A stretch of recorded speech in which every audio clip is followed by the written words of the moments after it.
Labda unajisikiaka watu wanasema S&P 500, S&P 500. Sasa unajiuliza hiyo S&P 500 ni nini?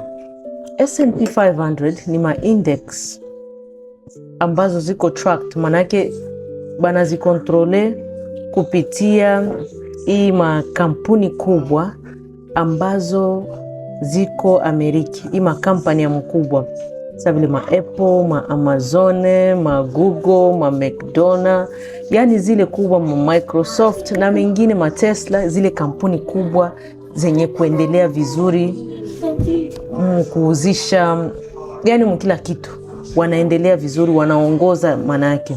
Asa zile ndio wanazitaka wanazitia mu S&P 500. Ila S&P 500 kuna kuwa pia kampuni za kidogo, na ndio maana wanaita S&P 500, manake ni kampuni 500 yote chali moja wanazitia mule ndani, na wanahakikishaka kwamba ni kampuni ambazo zinaendelea.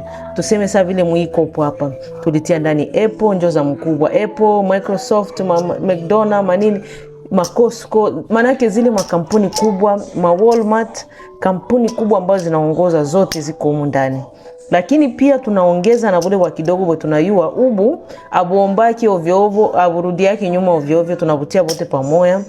Kisha humu ndani sasa utaweza kuta kuko hii zinapishana ma S&P 500.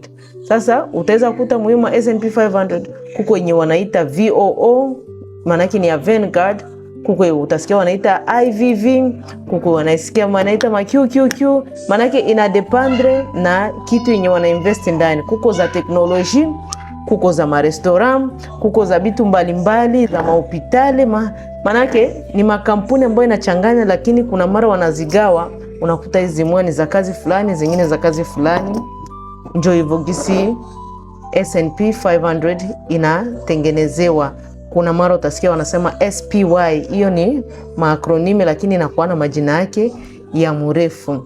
Na kuweza kujifunza zaidi, finya bio pale kuko link ili uweze kujifunza zaidi. Ulombe request kupitia ile link, takupatia access kuweza kufata mafundisho yetu tena zaidi. Wala uweze kucomment, wala uandike message directly.